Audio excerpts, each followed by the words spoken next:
memberkati, kiranya keluarga kita senantiasa Tuhan lindungi, dan kiranya keluarga kita senantiasa Tuhan pulihkan. Mari ibadah kita mulai, saya jemaat saya undang untuk bangkit berdiri. Untuk mengawali ibadah kita, mari kita angkat pujian yang pertama.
Bapak Ibu yang dikasihi Tuhan Yesus Kristus, marilah kita habiskan ibadah kita pada pagi ini dengan berkata, pertolongan kita adalah di dalam nama Tuhan yang menjadikan langit dan bumi.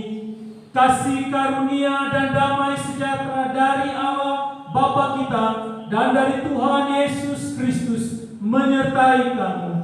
Amin. Silakan.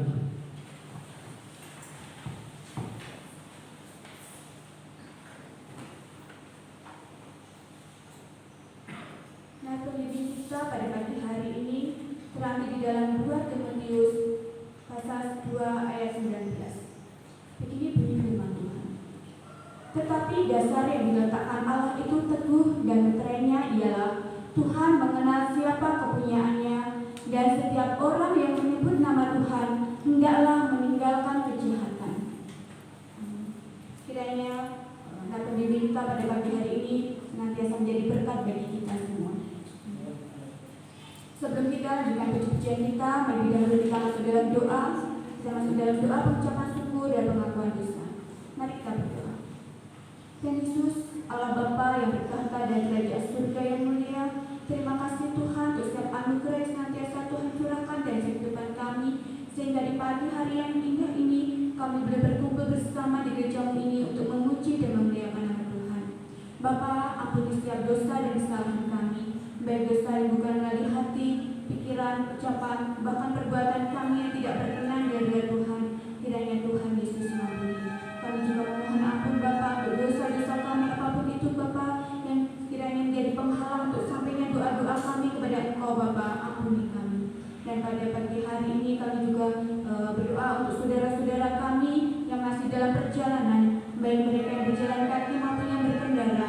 Kiranya Tuhan senantiasa menolong menyertai mereka, sehingga mereka boleh sampai di gereja-Mu ini untuk bergabung bersama kami dengan keadaan selamat oleh karena pertolongan dan penyertaan Tuhan. Dan untuk akhirnya kami serahkan jam ibadah pada pagi hari ini, dari awal pertengahan hingga kami belum akhirnya, hanya dalam pimpinan dan penyertaan Tuhan. Di dalam nama Tuhan Yesus kami telah berdoa dan ucap syukur. Amin.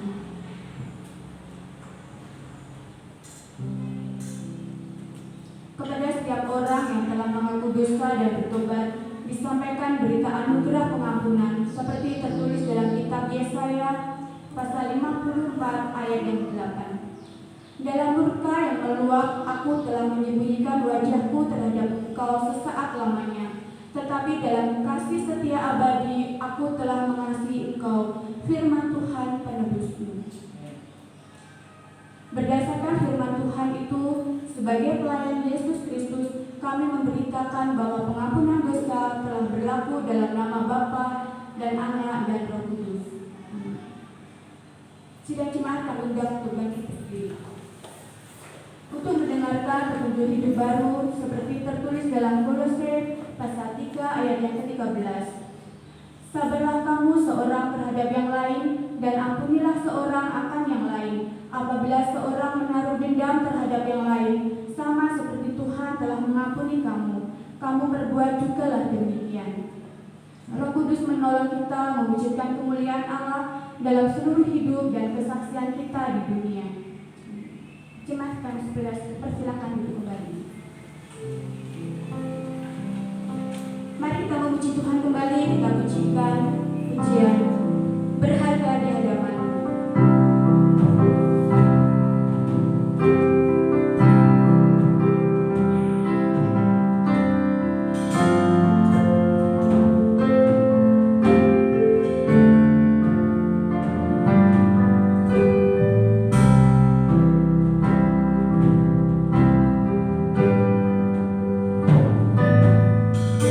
Bila ku melihat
sampai yang ke-20. Mazmur nomor 66 ayatnya 16 sampai yang ke-20. Saya akan membacakan ayat yang menjarak ke kiri, Bapak Ibu sekalian membacakan ayat yang menjarak ke dalam, begitu seterusnya. Marilah, dengarlah, hai kamu sekalian yang takut akan Allah. Aku telah menceritakan apa yang dilakukannya terhadap diriku. Kepadanya aku telah berseru dengan mulutku. Ini dengan lidahku aku menyanyikan pujian. Seandainya ada niat jahat dalam hatiku, Tetaplah Tuhan tidak mau mendengar. sesungguhnya Allah telah mendengar. Ia telah memperhatikan doa yang kuucapkan. Terpujilah Allah yang tidak menolak doaku. Dan tidak menjauhkan kasih setianya daripada. Kiranya pembacaan pertangkapan kita pada pagi hari ini menjadi berkat bagi kita semua. Keluarga adalah wujud persekutuan kasih. Di dalam keluarga kita saling berbagi, peduli, mengasihi dan mengampuni. Tuhan Yesus senantiasa hadir di tengah-tengah keluarga kita masing-masing untuk memberkati dan menyertai keluarga kita. Mari kita pujikan pujian berkat bagi keluargaku. Tuhan berkenan.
menghadap sini semuanya.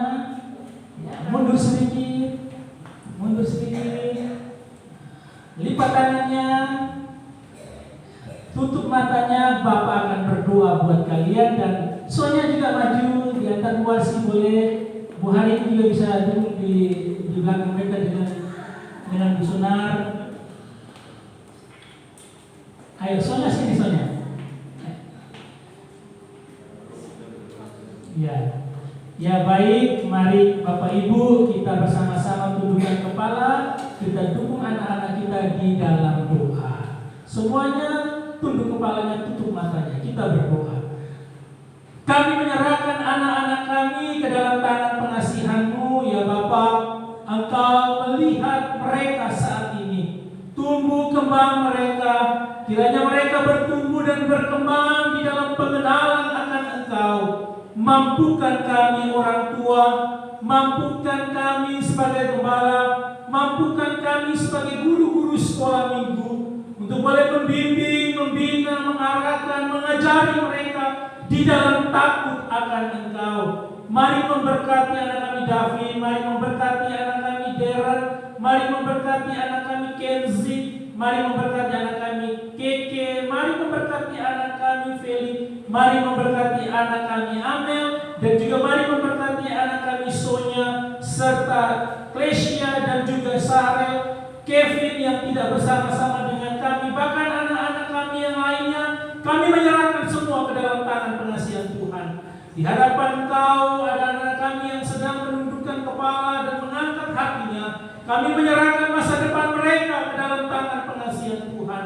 Kami percaya masa depan anak-anak yang hidup takut akan Tuhan adalah masa depan yang penuh dengan pengharapan. Mari apa yang mereka cita-citakan dapat mereka raih suatu hari kelak Tuhan. Dan Tuhan pakai mereka sebagai alat kemuliaan Tuhan untuk hormat dan kemuliaan bagi nama Tuhan. Terima kasih Tuhan. Kami menyerahkan anak-anak kami ini ke dalam tangan pengasihan Tuhan. Hanya di dalam nama Tuhan Yesus Kristus kami mengucap syukur dan berdoa. Amin. Silakan kembali.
Pujian sangat memberkati yang telah dibawakan oleh kaum ibu di tempat ini.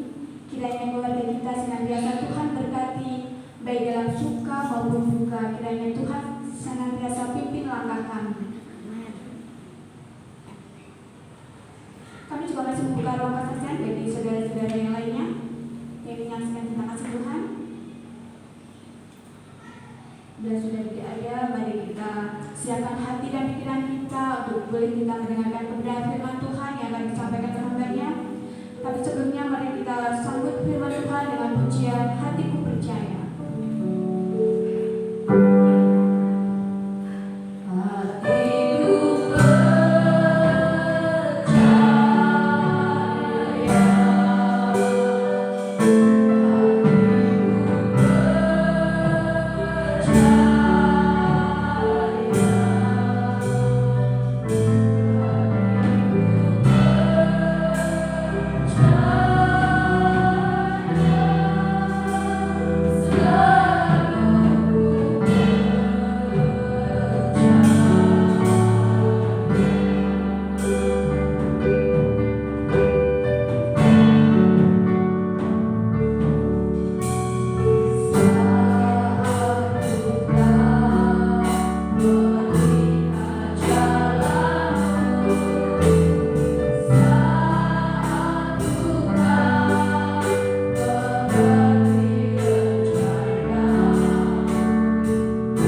Bapa di surga, saat kami tidak mengerti jalan-jalan kami, firman-Mu-lah yang menuntun kami. Saat kami tidak mengerti segala rencana-rencana-Mu Tuhan, firman-Mu-lah yang boleh menjadi pegangan hidup kami. Mari pada pagi ini berfirman-Lah kepada kami semua Tuhan, karena kami siap mendengarkannya.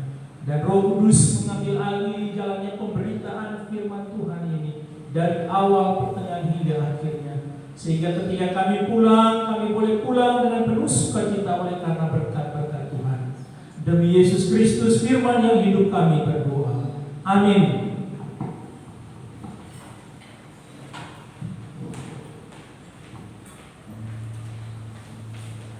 Baik, shalom Bapak Ibu.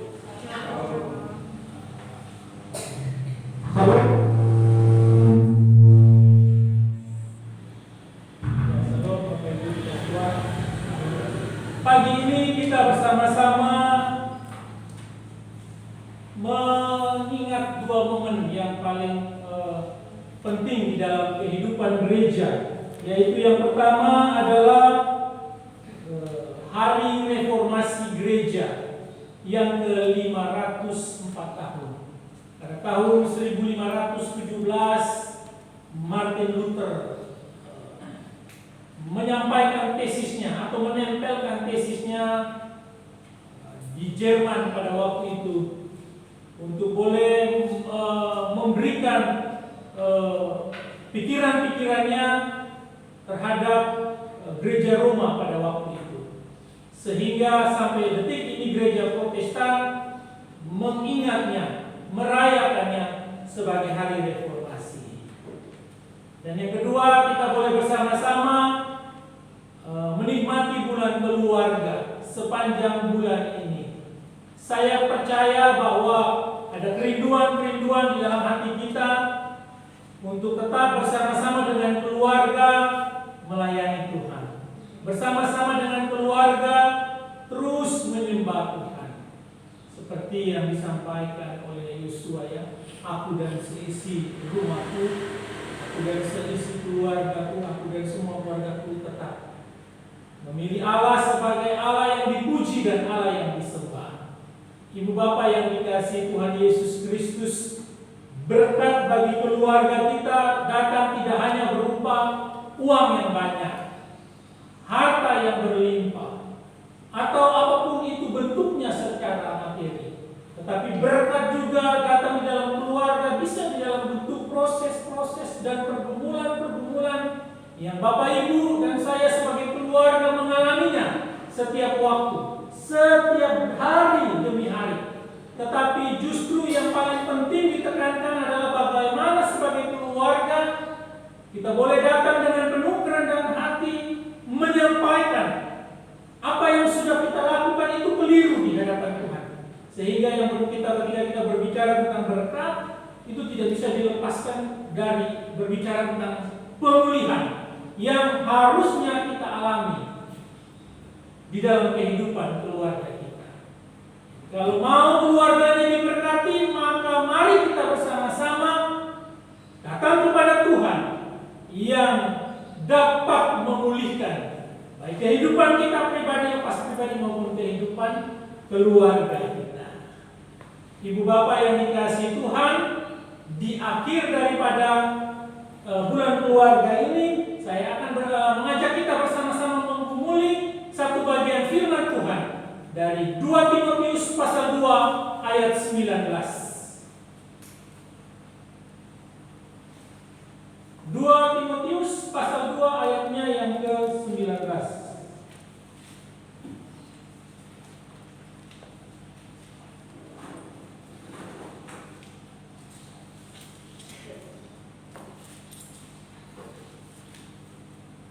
Kita akan baca secara bersama-sama dalam hitungannya yang ketiga. Kalau sudah, kita baca bersama-sama. 1, 2, 3. Tetapi dasar yang diletakkan Allah itu teguh. Yang antaranya ialah Tuhan mengenal siapa kepunyaannya, dan setiap orang yang menyebut nama Tuhan hendaklah meninggalkan kejahatan. Sekali lagi saya membaca bagi kita, tetapi dasar yang diletakkan Allah itu teguh, dan makranya ialah Tuhan mengenal siapa kepunyaannya, dan setiap orang yang menyebut nama Tuhan hendaklah meninggalkan kejahatan.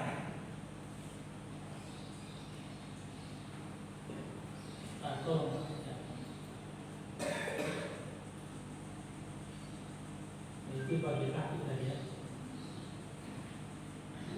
Ya, baik kita bersama-sama melihat ini reformasi gereja yang tadi saya singgung, bahwa kita sebagai orang yang percaya kepada Tuhan, sebagai orang Kristen, kita mengingat rayakan hari reformasi gereja ini, dan itu sudah terjadi kurang lebih 504 tahun yang lalu.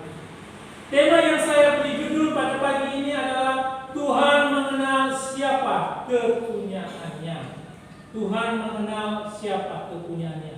Dari bacaan yang tadi kita bersama-sama baca, 2 Timotius pasal 2 ayatnya yang ke-19. Saya menggarisbawahi atau membuat tanda merah di bagian Tuhan mengenal siapa kepunyaannya, dan setiap orang yang menyebut nama Tuhan hendaklah meninggalkan kejahatan. Itu di dalam terjemahan baru. Kalau di dalam terjemahan bahasa Indonesia masa kini, BINK, tetapi dasar yang kokoh dibuat oleh Allah tidak dapat digoncangkan. Di atasnya tertulis ini: Tuhan mengenal orang-orang miliknya, dan orang yang berkata bahwa ia milik Tuhan, orang itu harus berhenti melakukan perbuatan yang salah.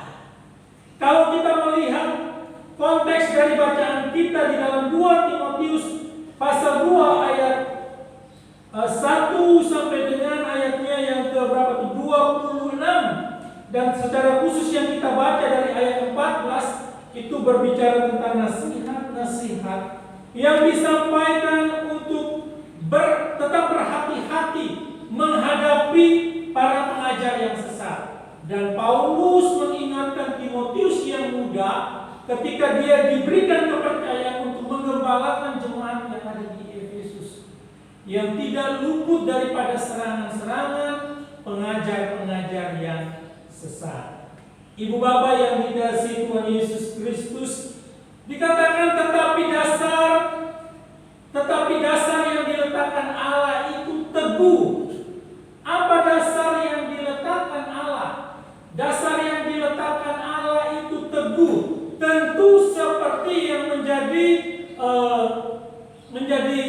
kepercayaan kita, bahwa dasar itu pasti diletakkan di atas dasar Yesus Kristus sebagai fondasi bagi iman Kristen. Dan Calvin menyampaikan bahwa dia menafsirkan dasar atau fondasi di dalam bacaan kita ini adalah sebagai simbol daripada predestinasi atau pemeliharaan Allah, atau pemilihan Allah kepada orang-orang yang diselamatkannya. Dan itu sudah dituangkan di dalam ayatnya yang ke-10.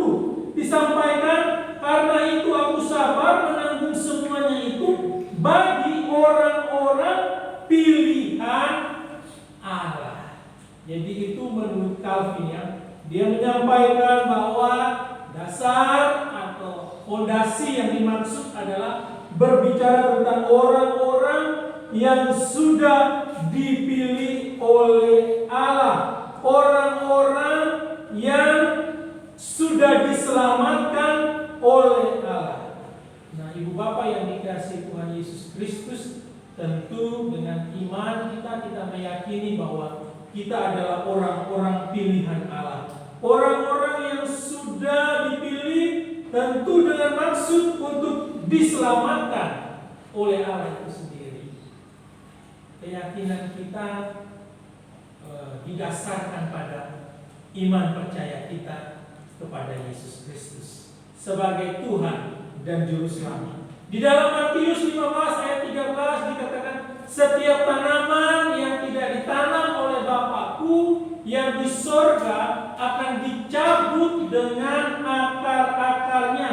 Tentu ini ingin menyampaikan kepada kita bahwa kita adalah orang-orang pilihan, orang-orang yang sudah dipilih sejak kekekalan.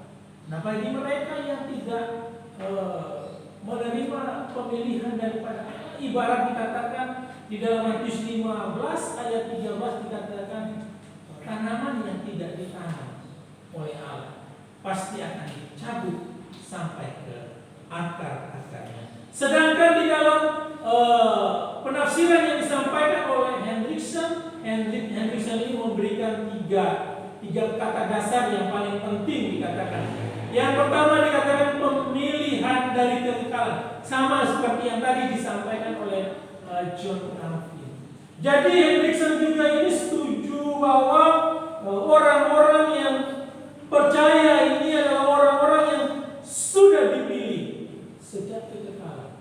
Pemilihan itu ditentukan oleh kita baik dan tidak baiknya, maka sebenarnya kita ini tidak layak. Tetapi pemilihan itu ditentukan oleh kemutlakannya. Allah berhak untuk memilih siapa yang dipilihnya dan siapa yang tidak dipilihnya. Ibu bapak yang dikasihi Tuhan Yesus Kristus, William Hendriksen juga menekankan hal yang sama, bahwa Tuhan mengenal siapa kepunyaannya, seperti yang disampaikan di dalam 2 Timotius pasal 19, yang menjadi dasar dari apa yang disampaikan oleh William Hendriksen ini, bahwa Tuhan mengenal siapa milik kepunyaannya. Bahkan William Hendriksen mengatakan bahwa tidak ada tempat lain di mana Paulus menyebut pemilihan suatu dasar atau fondasi. Dia tetap menyampaikan bahwa setiap orang yang menyebut nama Tuhan hendaklah harus meninggalkan kejahatan. Jadi kalau orang-orang yang mengatakan bahwa dia sudah dipilih oleh Allah, tetapi kemudian dia tidak meninggalkan kejahatan-kejahatan yang diperbuat, itu sama saja dengan bohong. Ibaratnya kita berkata bahwa saya sudah dipulihkan dan diberkati oleh Tuhan, tetapi kita tidak meninggalkan perbuatan-perbuatan kita yang jahat. Yang kedua, William Hendriksen bilang dasar itu adalah Yesus Kristus itu sendiri. Dia menyampaikan bahwa memang Kristus ini disebut sebagai dasar dan fondasi. Bahkan di dalam 1 Korintus 1 Korintus pasal 3 ayat 10 sampai ayatnya yang ke-12 dikatakan, sesuai dengan kasih karunia Allah yang dianugerahkan kepadaku sebagai seorang ahli bangunan yang cakap, telah meletakkan dasar dan orang lain membangun terus di atasnya. Tetapi tiap-tiap orang yang memperhatikan bagaimana ia harus membangun di atasnya, karena tidak ada seorang pun yang dapat meletakkan dasar lain daripada dasar yang telah diletakkan, yaitu Yesus Kristus itu sendiri. Entah nanti orang itu membangun di atas dasar itu dengan emas, dengan perak, dengan batu permata, dengan kayu, dengan rumput kering atau jerami. Tetapi dasarnya dikatakan bahwa dasarnya itu adalah dasar Yesus Kristus. Nah, ibu bapak yang dikasih Tuhan, kalau kita lihat dari Korintus ini, dasarnya ini sudah benar bahwa dibangun di atas dasar Yesus Kristus. Tetapi melanjutkan bangunan itu menjadi pilihan bapak ibu dan saya. Mau melanjutkannya dengan emas, mau melanjutkannya dengan perak, mau melanjutkannya dengan batu permata, kayu, rumput kering, atau berbicara bagaimana selanjutnya ketika kita sudah meyakini dan meletakkan dasar yang benar di atas dasar Yesus Kristus, bagaimana kehidupan kita selanjutnya? Akan tetapkah kita murni seperti emas, tetap memegang Yesus Kristus sebagai Tuhan dan Juru Selamat, atau ada waktu di mana kita justru membangun di atas bangunan itu dengan hal yang tidak cocok, nanti akannya mudah terbakar, datang angin kemudian langsung rubuh dan lain sebagainya. Itu ditentukan bagaimana kita membangunnya. Dan yang terakhir adalah gereja. Dikatakan oleh William Hendrickson bahwa dibangun di atas dasar itu adalah gereja itu sendiri, dan dikatakan bahwa dia lebih memilih yang terakhir. Padahal tafsirannya sendiri, tapi dia katakan dia lebih memilih yaitu dasar ini yang paling cocok dalam konteks yang kita baca di dalam 2 Timotius 2 ayat 19. Dasar ini adalah gereja atau jemaat Tuhan itu sendiri. Seperti yang kemarin di awal disampaikan bahwa juga dasar rumah tangga itu juga Kristus. Dasar rumah tangga Kristus, kepala dari rumah tangga itu adalah Kristus itu sendiri. Karena gambaran Kristus dan jemaatnya. Kristus sebagai kepala gereja. Kristus juga sebagai dasar yang pokok bagi gereja dan jemaatnya. Demikian juga rumah tangga Kristen, rumah tangga kita dibangun di atas dasar, yaitu dasar Yesus Kristus. Dia katakan bahwa saya menganggap ini benar karena gereja didirikan di atas dasar dari kasih yang sudah dipilih sejak kebenaran dari Allah. Adalah kondisi dasar bangunan yang didasarkan dengan baik. Nah, mengapa dia mengambil alasan ini? Yang pertama dia katakan karena ini harmonis secara indah. Ini benar-benar konteks yang begitu harmonis dengan gereja yang benar dari Allah, terdiri dari orang-orang yang adalah milik Allah, mereka yang tidak berdiri jauh dari ketidakbenaran, tapi mereka adalah orang-orang yang tetap memegang kebenaran. Kemudian dengan menyebut gereja sebagai dasar fondasi yang teguh dari Allah, Paulus mau menekankan bahwa ini benar-benar adalah sesuatu yang permanen, tidak bisa diganggu gugat. Memang sebagian orang telah menyimpang, tersesat oleh karena jemaat yang tadi saya katakan bahwa jemaat menghadapi ajaran-ajaran sesat. Ada yang sudah terpengaruh. Tetapi gereja yang benar tidak bisa digerakkan, tidak bisa ditipu oleh ajaran-ajaran yang menyesatkan tersebut. Yang kedua, ini konsisten, karena di sana disebutkan juga sebagai fondasi atau penopang. Jadi ketika bicara dasar, ini adalah dasar daripada gereja itu sendiri. Dia katakan bahwa ini konsisten.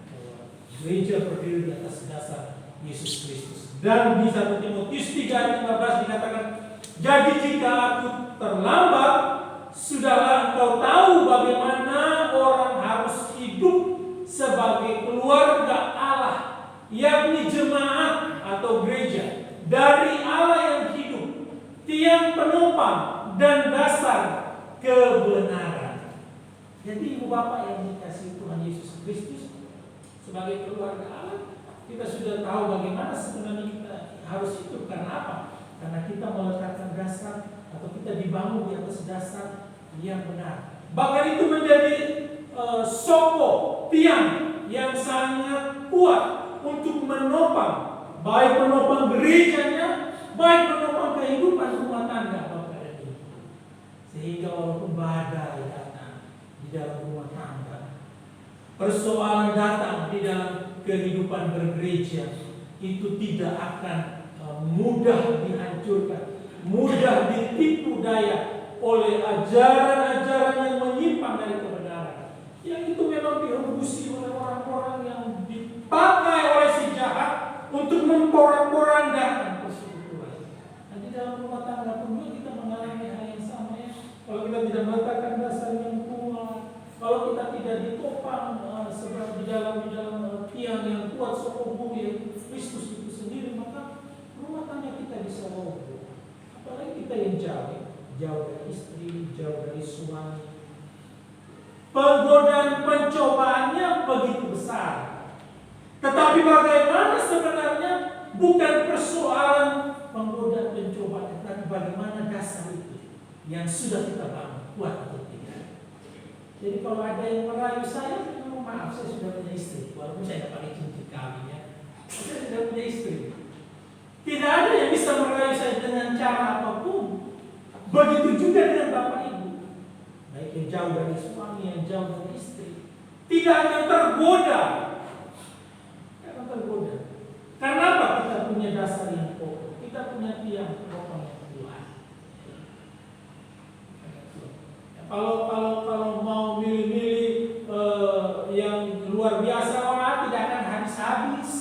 Tidak semakin hari ini Tuhan terus menciptakan manusia yang cantik-cantik dan ganteng. Yang jelek sudah berkurang. Yang jelek sudah berkurang. Semua terus manusia. Jadi kalau kita lihat itu, kita pasti nggak istriku di rumah jelek, gendut, dasteran naik, nggak pernah mandi. Wah, kita bisa lari. Ya, lari. Tapi kalau kita punya dasar yang kuat, mau sering wanita datang, mohon maaf, saya sudah punya satu yang nggak habis, mau cari dua lagi. Dan demikian juga istri-istri kita juga mohon maaf, beribu-ribu laki-laki yang datang harus berani. Karena apa? Kita memiliki dasar yang pokok, tidak akan digoyahkan oleh tawaran-tawaran atau rayuan-rayuan global yang nikmatnya hanya sesaat, tapi akan dinikmati di kekekalan seumur hidup kita. Matthew Henry juga menyampaikan merupakan suatu penghiburan yang besar bagi kita bahwa ketidakpercayaan manusia tidak bisa membuat janji Allah sia-sia atau tak berhasil. Sekalipun iman dari beberapa orang tertentu dirobohkan, tetapi dasar atau fondasi Allah tetap berdiri teguh. Jadi jangan sampai ketika kita jatuh, kita mengalami persoalan, kita goyah lalu bilang, oh fondasi itu juga goyah. Tidak. Walaupun kita goyah, ini dasar yang ada itu tidak akan menggoyah, tidak akan goyah, tidak akan berlari, bergeser daripada kita. Allah tetap kokoh sebagai dasarnya kita. Kalau Allah tetap kokoh, seharusnya kita juga harusnya kokoh. Tapi tak dapat dipungkiri ya, kita semua pun akan menghadapi persoalan dan pergumulan. Ada saatnya kita memang harus mengeluh, harus menyampaikan, harus menjerit kepada Tuhan. Tuhan, persoalanku sudah berat sekali, aku tak sanggup berdiri, aku tak sanggup lagi Tuhan. Tuhan tolonglah aku. Kita harus mengakui itu. Jangan sampai karena Tuhan yang adalah dasar yang pokok lalu kita sebagai manusia, saya akan terus kokoh. Bisa kalau kita tetap taat, bisa kalau kita tetap mengingat janji-janji Tuhan. Tapi kalau ketika kita ada waktu mana kita terbuai, maka ingatlah bahwa Tuhan tidak akan pernah meninggalkan kita. Bernes juga menyampaikan artinya adalah dari dasar itu bahwa sekalipun beberapa orang telah berbalik oleh keahlian dari orang-orang yang salah atau sesat, tetapi dasar fondasi dari gereja yang Allah telah letakkan tetap kokoh. Efesus 2 ayat 20, dan dibangun di atas dasar para rasul dan para nabi dengan Kristus sebagai batu penjuru. Jadi memang selamanya fondasi ini tetap teguh, tapi di sini juga bisa dikatakan bahwa pengajaran rasul-rasul itu mewakili ya. Jadi Kristus sebagai batu penjuru sehingga dia akan berdiri kokoh, tidak miring sana dan sini, karena dia sebagai patokan yang akan membuat bangunan itu menjadi lurus. Hanya pembangunan yang tahu kan kalau bicara batu penjuru sudut dan sudut. Tapi di situ menariknya di Efesus 2 ayat 20 dikatakan di atas dasar para rasul dan nabi. Ingat bahwa para rasul dan nabi yang benar, dia pasti akan mengajarkan bahwa Yesus Kristus itu adalah dasar yang pokok. Yesus Kristus adalah Tuhan dan Juru Selamat.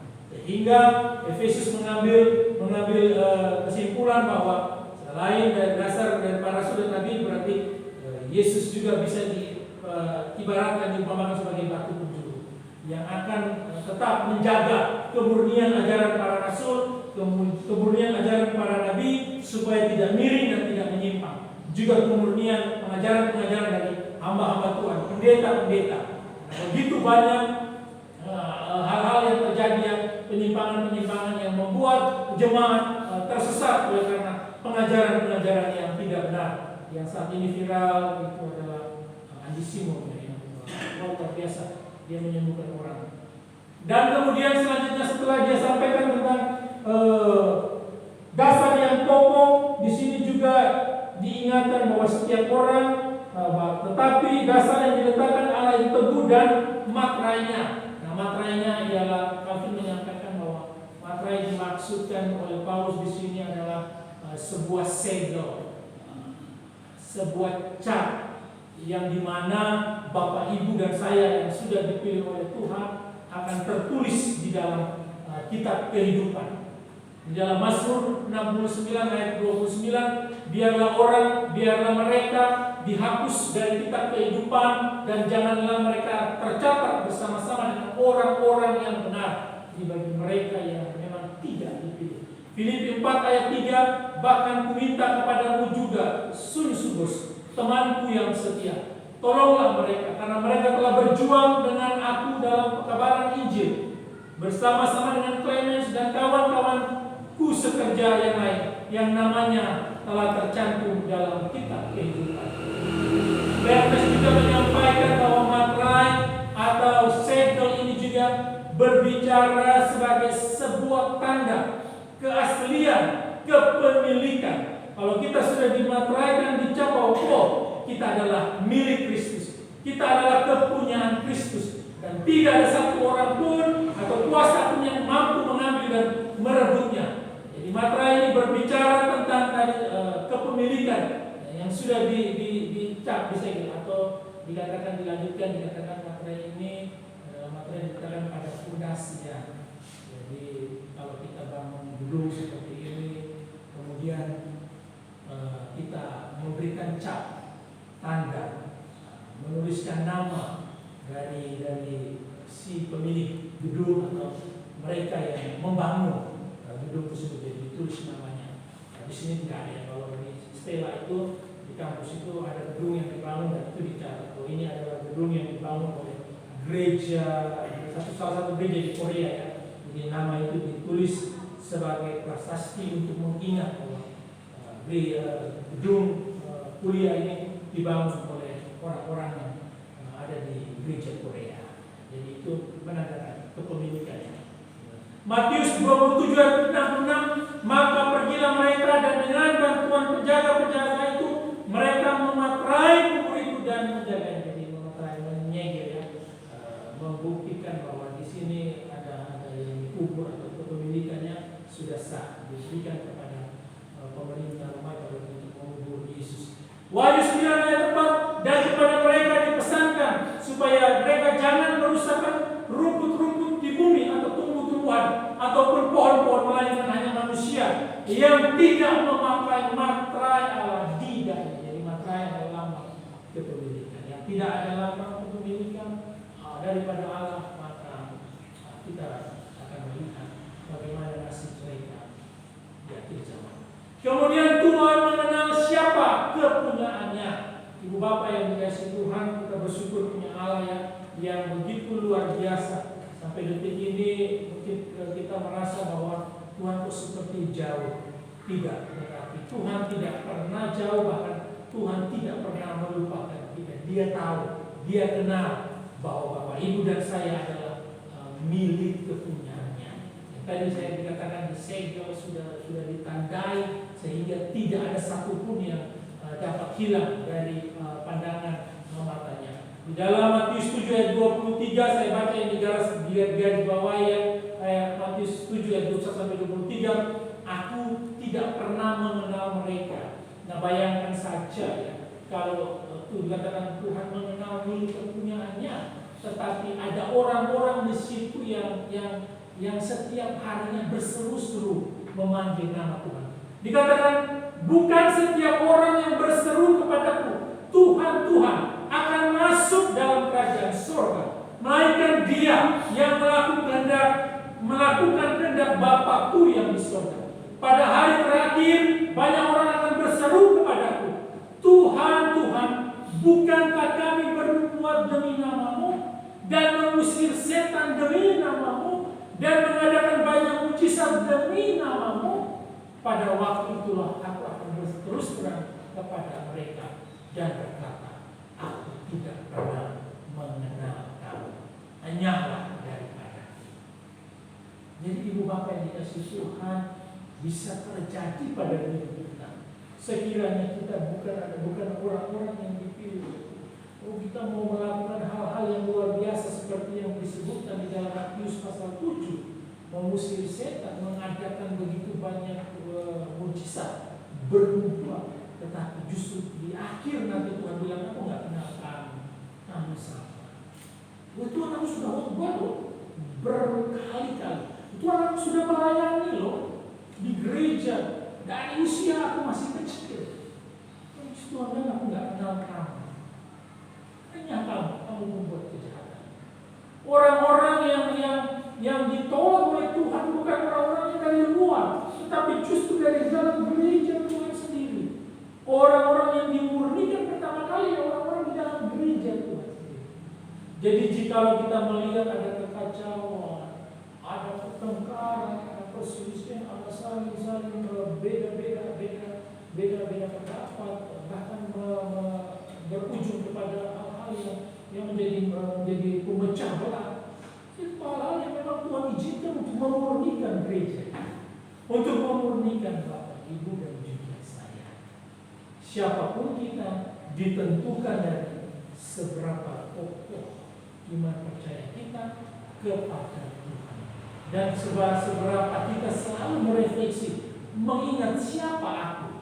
Aku sudah melakukan dosa, cepatlah berbalik. Aku sudah melakukan kesalahan, cepatlah sadar. Justru orang-orang yang melayani seperti ini yang terus diingatkan oleh Tuhan bahwa mereka pasti gampang jatuh, mereka pasti gampang disesatkan.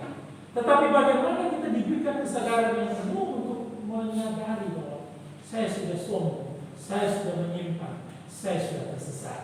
Tuhan ampunilah saya. Orang-orang yang terus menyerukan nama Tuhan, bisa jadi mereka sudah diingatkan Tuhan, tapi mereka tidak mau berbalik. Mereka menganggap apa mereka lakukan itu benar, ternyata keliru. Yohanes 10 ayat 14 dikatakan, akulah gembala yang baik dan aku mengenal domba-domba. Tuhan pasti mengenal Bapak, Ibu, dan juga saya.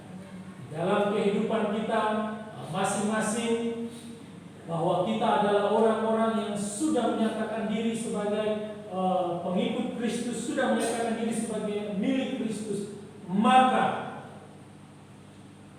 kita harus wajib meninggalkan setiap kejahatan yang selalu menggoda kehidupan kita yang percaya. Setiap orang yang menyebut nama Tuhan hendaklah harus meninggalkan. Setiap orang yang sudah percaya kepada Tuhan harus meninggalkan kejahatan. Setiap orang yang sudah menjadi milik Tuhan harus meninggalkan kejahatan dan dosa. Itu nggak bisa ditawar-tawar. Menurut Tuhan sedikit aja. Nah, ini enak kok. Nanti setelah itu kembali tidak begitu ya. Tidak ada tawar-menawar. Bicara dosa, Tuhan tidak pernah berkompromi. Ketika kita salah, ketika kita keliru, siapapun itu kita, oleh karena Dia mengasihi dan menyayangi kita, Dia pasti menegur. Dia pasti mengingatkan kita. Kalau kita ditegur, jangan kita mengeraskan hati kita. Kembalilah kepada Tuhan, berbaliklah. Karena kita sudah menyebut, karena kita sudah mengatakan bahwa kita milik Tuhan. Kita setiap waktu menyebut nama Tuhan, maka kita juga harus wajib meninggalkan setiap kejahatan-kejahatan yang begitu rupa, yang selalu ada di dalam kehidupan kita, yang menggoda menggoda kita siang dan malam. Di dalam penulisan memang ditulis kata word yang banyak terjemahan, tetapi kitab suci bahasa Indonesia menulisnya adalah Yesus Kristus. Barnes mengatakan bahwa fondasi itu mempunyai dua tulisan. Yang pertama menunjuk bahwa Allah mengenal semua orang yang adalah umatnya. Tulisan yang lain bahwa semua orang yang adalah orang-orang yang mengakuinya harus meninggalkan kejahatan. Ini tidak ditemukan dalam begitu banyak kata dalam Perjanjian Lama. Dan seperti yang terdahulu, itu tidak boleh dianggap sebagai suatu kutipan. Artinya adalah bahwa merupakan suatu prinsip dasar dalam gereja yang benar.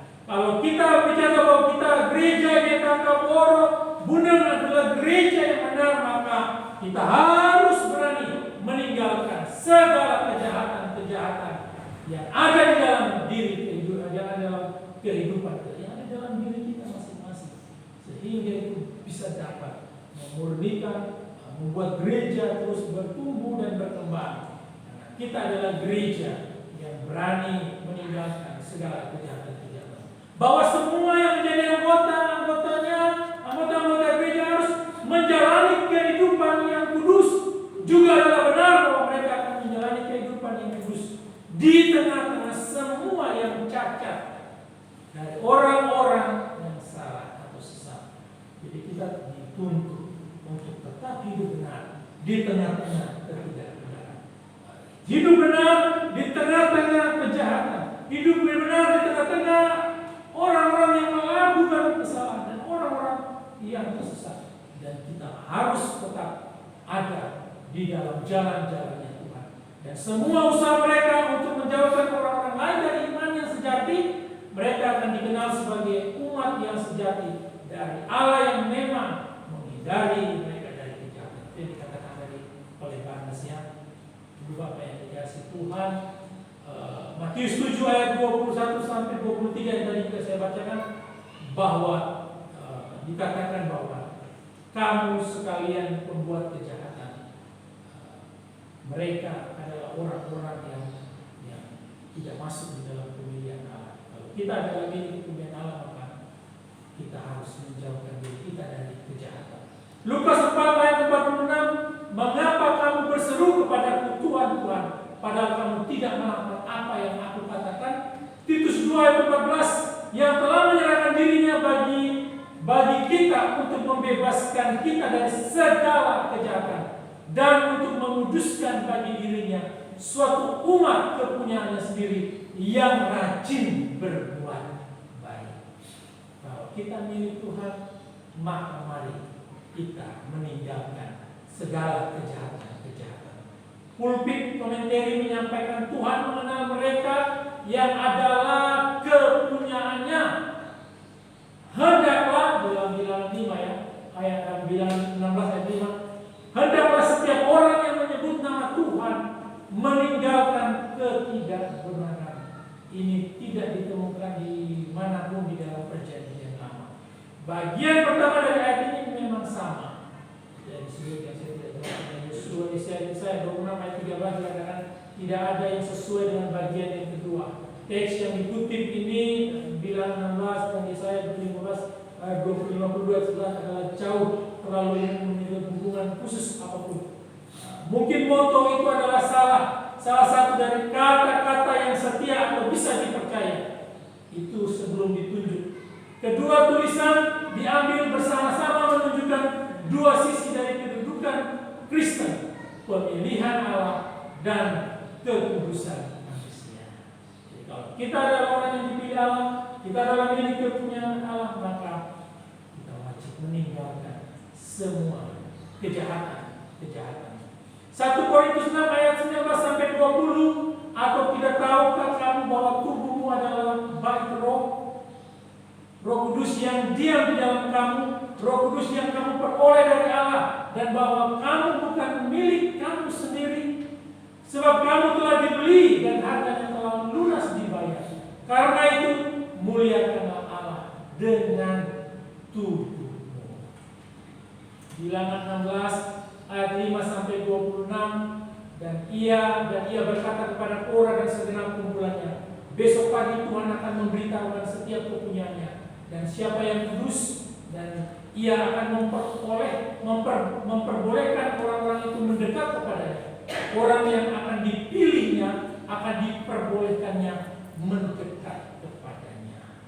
Dan ayat yang ke-26 tersebut, Ibu Bapak yang dikasihi Tuhan, jelas apa yang disampaikan di dalam 2 Timotius 2 ayat pasal 2 ayat 19 yang menyampaikan tetapi dasar yang diletakkan Allah itu teguh dan materainya ialah Tuhan mengenal siapa kepunyaannya.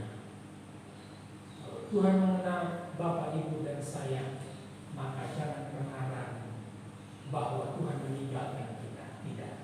Tuhan tetap setia kepada umatnya. Maka saya tadi dikatakan bahwa dasar yang kokoh itu tidak akan tergoyah.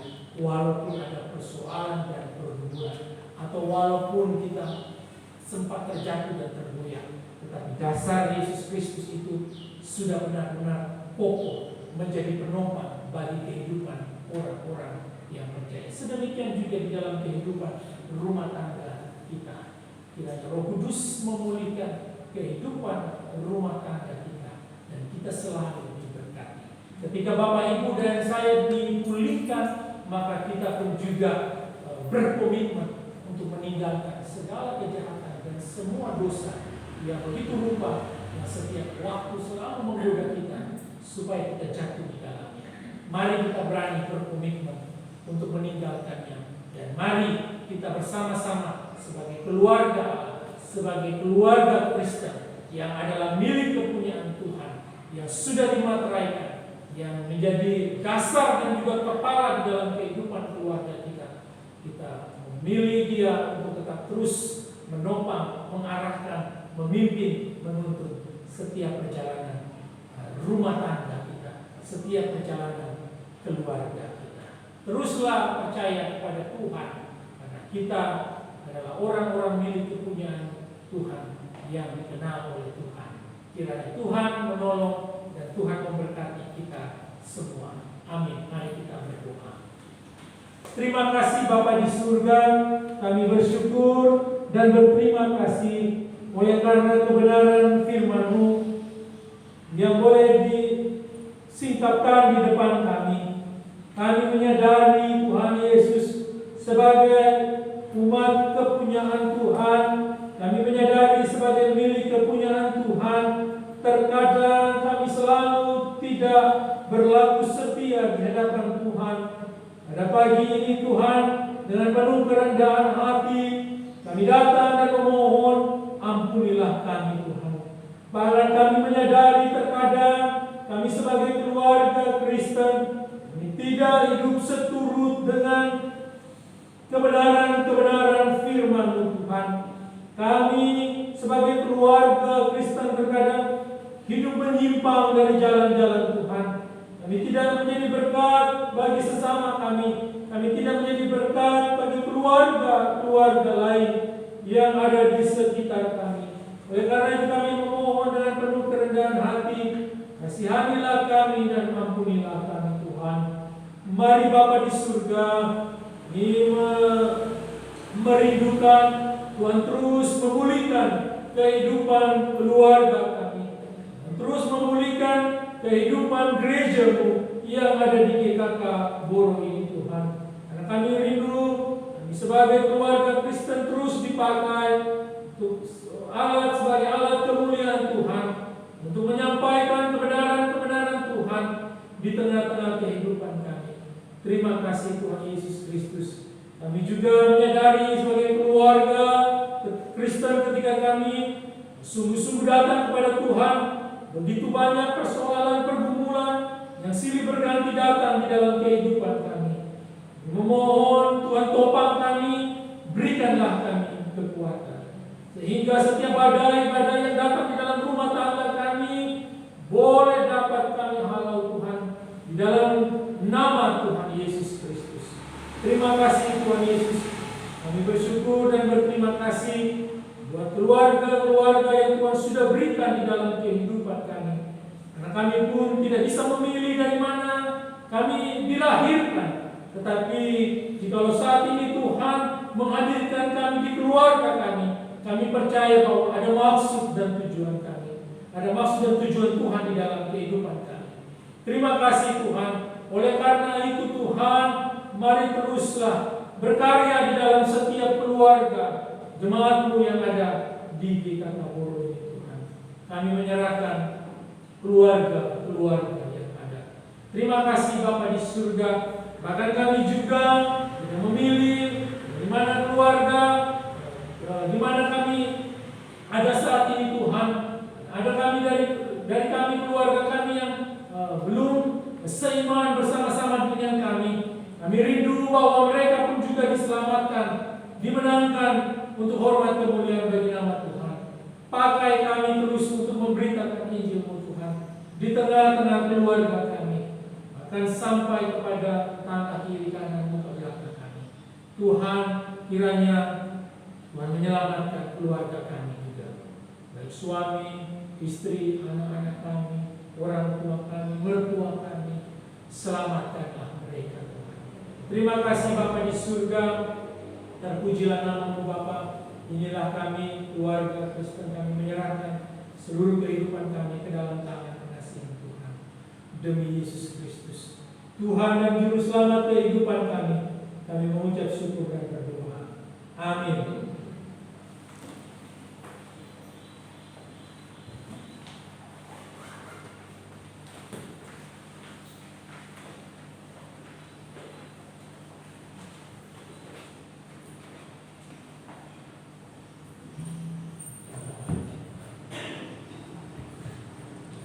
Sungguh indah firman Tuhan yang